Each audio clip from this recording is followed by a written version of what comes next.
हरे कृष्णा। आज हम चर्चा करने वाले हैं कार्तिक मास के कृष्ण पक्ष की एकादशी यानी कि रमा एकादशी के बारे में। रमा एकादशी को रंभा एकादशी के नाम से भी जाना जाता है। दिवाली से 4 दिन पहले कार्तिक कृष्ण पक्ष एकादशी की तिथि के दिन भगवान विष्णु और लक्ष्मी की पूजा करने का विधान है। जो कोई व्यक्ति इस दिन भगवान विष्णु को ध्यान रखकर व्रत करता है उसे अपार पुण्य की प्राप्ति होती है और वह उच्च या उत्तम लोक में स्थान प्राप्त करने का अधिकारी बन जाता है। इस व्रत में तुलसी की पूजा या भगवान विष्णु को तुलसी अर्पित करने का बड़ा महत्व है। जो कोई व्यक्ति इस व्रत का पालन निष्ठा से करता है वह ब्रह्म हत्या जैसे पापों से मुक्त हो जाता है और अंत में विष्णु लोक को प्राप्त करता है। कार्तिक मास भगवान श्री कृष्ण को अत्यधिक प्रिय है और भगवान श्री कृष्ण को अत्यधिक प्रिय होने के कारण जो भी आध्यात्मिक कार्य हम इस मंथ में करते हैं उसका हमें लाभ कई गुना प्राप्त होता है। तो आइए अब हम आगे बढ़ते हैं रमा एकादशी के महात्म्य की ओर। युधिष्ठिर महाराज भगवान श्री कृष्ण से पूछते हैं कि रमा एकादशी का क्या महत्व है। भगवान श्री कृष्ण कहते हैं कि बहुत पुरानी बात है, प्राचीन काल में एक राजा थे जिनका नाम था मुचुकुंद राजा की एक पुत्री थी जिनका नाम था चंद्रभागा। चंद्रभागा का विवाह चंद्रसेन के पुत्र शोभिन के साथ होता है। शोभिन की शारीरिक प्रकृति बहुत दुर्बल होती है और जब वह अपने ससुराल एक दिन जाते हैं तब वहां पे रमा एकादशी तिथि निकट होती है। उसके दशमी के दिन राजा मुचुकुंद राज्य में यह घोषणा कर देते हैं कि सभी को एकादशी का पालन करना अनिवार्य है। जब शोभिन यह घोषणा सुनते हैं तो वह भयभीत हो जाते हैं और वह कहते हैं कि मैं किस तरह से इस एकादशी का पालन कर पाऊंगा, और वे चंद्रभागा के पास जाते हैं। चंद्रभागा से कहते हैं कि मेरे लिए इस एकादशी का पालन करना आसान नहीं है, आप ही बताइए मैं कैसे कर सकता हूँ। चंद्रभागा कहती है कि मेरे पिताजी के राज्य में हर कोई एकादशी का पालन करता है, यहाँ तक कि जानवर भी अन्न और जल का पान नहीं करते हैं, तो आपको इस एकादशी का पालन तो करना ही होगा, अन्यथा आप इस राज्य को छोड़ के जा सकते हैं। शोभिन विचार करते हैं और बाद में निश्चय करते हैं कि मैं इस एकादशी का पालन करूंगा। वे इस एकादशी का पालन तो करते हैं लेकिन रात्रि तक किसी तरह समय निकालते हैं। रात्रि के पश्चात उनके लिए अन्न और जल की पीड़ा सताने लगती है और वह व्याकुल होकर अपने शरीर का त्याग कर देते हैं। इसके पश्चात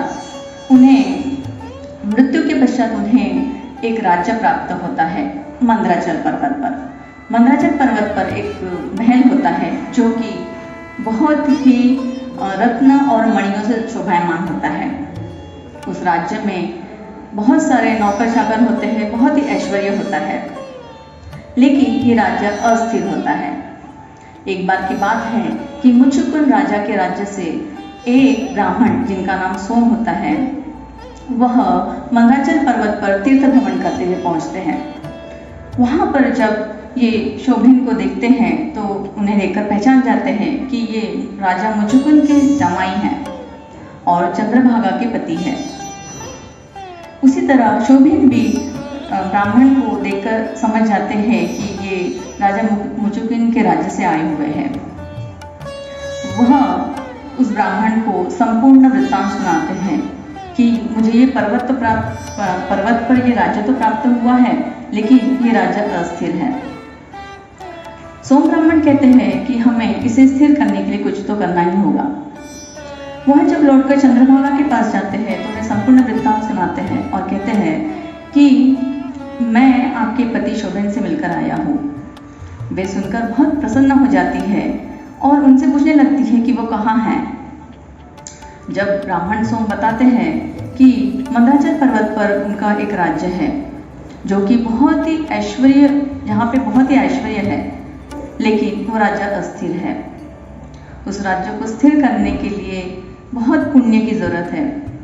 तो चंद्रभागा व्याकुल हो उठती अपने पति से मिलने के लिए और तुरंत ब्राह्मण से निवेदन करती है कि मुझे अपने पति शोभिन के पास लेके जाइए।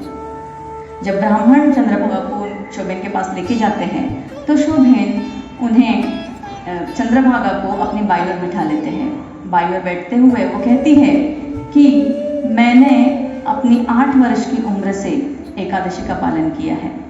जिसके कारण बहुत सारा पुण्य अर्जित हुआ है। आप इस पुण्य का स्वीकार कीजिए और इस राज्य को स्थिर कर लीजिए। शोभन ऐसा ही करते हैं, उनके पुण्य को स्वीकार करते हैं और उनका राज्य स्थिर हो जाता है। और इसके पश्चात चंद्रभागा और शोभन खुशी से मंदराचल पर्वत पर अपना जीवन व्यापन करते हैं। वह राज्य प्रलय के अंत तक स्थिर हो जाता है। स्कंद पुराण के अनुसार कार्तिक का महीना बहुत ही कल्याणकारी है, फलदायी है और बहुत ही दुर्लभ है। पद्म पुराण के अनुसार कार्तिक मास में व्रत का पालन यदि हम निष्ठा से करते हैं तो हमारी सारी मनोकामनाएं पूर्ण हो जाती है।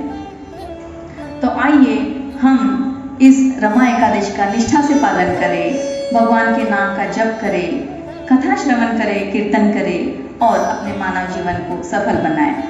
आप सभी को रमा एकादशी की हार्दिक शुभकामनाएं। हरे कृष्णा।